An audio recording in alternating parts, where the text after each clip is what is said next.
నమస్తే. ప్రస్తుతం మనం గాంధీ భవన్లో ఉన్నాం. ఏదైతే fisheries corporation chairman Congress party నేత మెట్టు సాయి కుమార్ మీద సోషల్ మీడియాలో కొంత ప్రచారం జరుగుతున్నది. గాంధీ భవన్లో ఉన్నటువంటి మహిళా సిబ్బంది పట్ల కొంత మృగంలా ప్రవర్తిస్తున్నాడు, మానసికంగా వాళ్ళని వేధిస్తున్నాడు ఒక సోషల్ మీడియాలో ఒక కథనం వచ్చింది. సో గాంధీ భవన్లో ఆల్రెడీ మహిళా సిబ్బందితో మనం మాట్లాడే ప్రయత్నం చేస్తాం. వాళ్ళు క్లియర్ చెప్తా ఉన్నారు. ఒక్కొక్కరు 5 నుంచి 10 ఏళ్ళ నుంచి మేము పనిచేస్తూ ఉన్నాం, 30 ఏళ్ళ నుంచి పనిచేస్తూ ఉన్నాం. 5 మంది మహిళా సిబ్బందిలో మనం ముగ్గురిని సంప్రదించాం. ఒక ఆమె యాదమ్మ, ఆమె ఓల్డ్ ఏజ్, ఆమె ఈరోజు అవైలబుల్ లేదు, ఇంకొక మహిళ అవైలబుల్ లేదు. మాట్లాడితే మా పట్ల ఎప్పుడు కూడా మెట్టు సాయి కుమార్ కావచ్చు కాంగ్రెస్ నేతలు తప్పుడుగా ప్రవర్తించలేదు. మమ్మల్ని సోదరులాగా చూసేది, మా పిల్లలకు ఫీజులు కట్టాలన్నా లేకపోతే ఇతర మాకు ఆర్థిక సాయం చేసేది. ఈ తప్పుడు ప్రచారం చేసిన వల్ల మేము కేసు పెడతామని అక్కడ గాంధీ భవన్ సిబ్బంది చెప్తా ఉన్నారు. సో మెట్టు సాయి కుమార్తో కూడా క్లారిటీ తీసుకునే ప్రయత్నం చేద్దాం. ప్రస్తుతం మనతో పాటు కార్పొరేషన్ చైర్మన్ ఉన్నారు. సో మెట్టు సాయి కుమార్ గారు, మీ పట్ల వచ్చినటువంటి ఆ వార్త మీద మహిళా సిబ్బందితో మాట్లాడితే మమ్మల్ని ఎప్పుడు కూడా ఆ విధంగా ఆ కోణంలో చూడలేదు, మమ్మల్ని ఎప్పుడు చెల్లెలాగా చూస్తే మేము అన్నలా భావించదని చెప్పేసి మహిళా సిబ్బంది చెప్తా ఉన్నారు. సో ఎట్లా చూస్తారు? ఒక వెబ్సైట్లో వచ్చింది, అదేవిధంగా సోషల్ మీడియాకి సంబంధించిన ఒక ప్లాట్ఫామ్లో వచ్చినటువంటి వార్తను ఎట్లా చూస్తారు, ఏం రియాక్ట్ అవుతుంది? శ్రీశైలం గారు, మేము సొంతం కుటుంబం 7 మంది సభ్యులం, 4 అక్క చెల్లెలు, 3 అన్నదమ్ములు. మా నాన్నకు అమ్మకు 7 మంది పిల్లలు పుట్టారు. 3 మగ సంతానం, 4 ఆడ సంతానం. మా అమ్మతో కలిపి ఇంట్లో 5 మంది. అంటే మాకు మహిళల పట్ల ఉన్న గౌరవం మాకు తెలుసు. కేటీఆర్ లాంటి దుర్మార్గుడి విషయంలో, బీఆర్ఎస్ నాయకుడి వ్యవస్థ విషయంలో మనం మాట్లాడుతుంటే ఈ బీఆర్ఎస్ సోషల్ మీడియా నాయకులు గతి లేక, మతి లేక, శృతి లేక ఏదో ఒక స్టేట్మెంట్లు ఇచ్చేసి అంటున్నారు. మీకు దమ్ము ధైర్యం ఉంటే మేము అడిగిన ప్రశ్నలకు మీరు జవాబు చెప్పండి.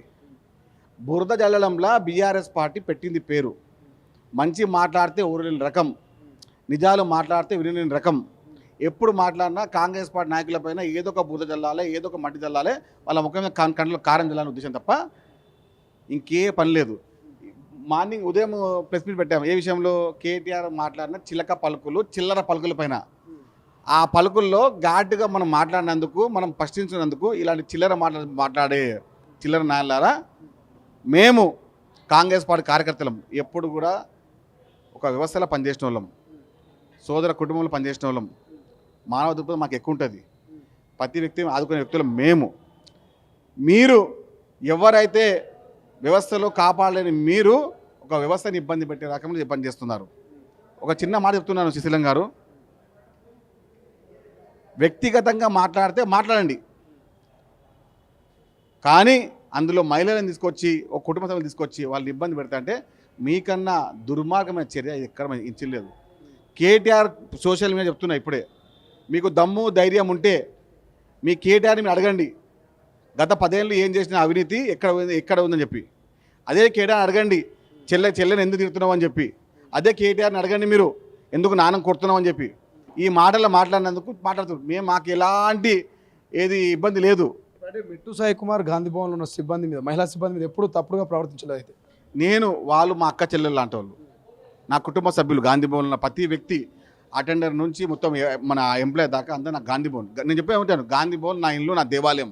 గాంధీ భవన్ వ్యవస్థలో చాలా మటు చిల్లర మాట్లాడే కొంతమంది బీఆర్ఎస్ నాయకులు చెప్తున్నాను.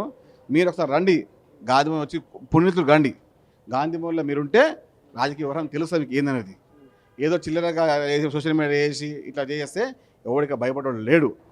మేము నిరంతరం కొట్లాడుతూనే ఉంటాం. బీఆర్ఎస్ చేస్తున్నటువంటి అక్రమాలపైన, చేస్తున్నటువంటి అబద్ధ ప్రచారాలపైన. ఇదే మాట ప్రతి ఒక్క కాంగ్రెస్ పార్టీ కార్యకర్తలపైన కానీ ముఖ్యమంత్రి రేవంత్ రెడ్డి పైన ప్రతిరోజు చిల్లరగా మాట్లాడే ఈ చిల్లర నాయలు, మీరు ఎన్ని జిమ్మిక్కులు చేసినా, ఎన్ని కుతంత్రాలు చేసినా, ఎన్ని అబద్ధాల పత్రాలు చేసినా, మీ పైన మీరు చేస్తున్న కుట్రలపైన మేము చేసే పోవడం ఆగదు.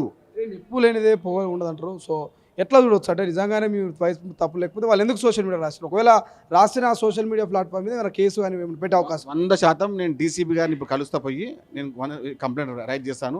బేగమైన పేరులో కంప్లైంట్ ఇస్తాను. కంప్లైంట్ ఇచ్చి, ఎందుకంటే ఇలాంటి చర్యలు చేయడం వల్ల కుటుంబీకుల పైన చాలా వ్యవస్థ పడుతుంది. మేము రాజకీయం చేస్తున్న వ్యవహారం మాది, కానీ మా ఇంట్లో 4 కుటుంబాలు ఉంటారు. వీళ్ళు ఇలా చేస్తే మేము భయపడే రకం కాదు. మంచి అనేది కొంచెం ఇబ్బంది అయినా కూడా గెలిచేది మంచియే. మీరు ఎన్ని కుట్రలు చేసినా, ఎన్ని కుతంత్రాలు చేసినా, మీరు ఎప్పుడైనా బీఆర్ఎస్ పార్టీ సోషల్ మీడియా నాయకులు మీరు పోతే గోతిలోకే. మీరు చేసిన అబద్ధ ప్రచారాలని ఆ మహిళలోకి మిమ్మల్ని చెప్పుతో కూడా చెప్తుంది. రైట్. ఇది మొత్తం మీద గాంధీ భవన్ సిబ్బందితో క్లారిటీ తీసుకున్నాము. కార్పొరేషన్ చైర్మన్ మెట్టు సాయి కుమార్తో క్లారిటీ తీసుకునే ప్రయత్నం చేసినాం. అక్కడ మహిళలు కూడా చెప్తా ఉన్నారు క్లియర్గా, ఎటువంటి అసభ్యకరంగా మాతోటి మెట్టు సాయి కుమార్ ప్రవర్తించలేడని చెప్తా ఉన్నాడు. ఇక్కడ మెట్టు సాయి కుమార్ కూడా క్లియర్గా నేను డీసీపీ కావచ్చు లేకపోతే ఉన్నత స్థాయి పోలీస్ అధికారులకు కంప్లైంట్ ఇస్తాను, ఏదైతే నా మీద తప్పుడు ప్రచారం చేస్తున్నటువంటి సోషల్ మీడియాలో రాస్తున్నటువంటి రాతలనో దాని మీద యాక్షన్ తీసుకునేలా నేను ఖచ్చితంగా మరి పోలీసు ఉన్నతాధికారులను కలవబోతున్నట్టు చెప్తున్నటువంటి పరిస్థితి. మరోవైపు మహిళలు కూడా చెప్పుతో కొడతాం, మా మీద మా కాంగ్రెస్ పార్టీ నాయకుల మీద తప్పుడు ప్రచారం చేస్తాయని మరి కౌంటర్ ఇస్తున్నటువంటి సిచ్యువేషన్. చూద్దాం ఏం జరగబోతుందో. కెమెరా పర్సన్ అజయ్తో శ్రీశైలం, తొలి వెలుగు, గాంధీ భవన్. ప్రపంచంలో ఏ మూల ఏ క్షణం ఏం జరుగుతుందో వేగంగా తెలుసుకోవడానికి తొలి వెలుగు వాట్సాప్ ఛానల్ని ఫాలో చేయండి.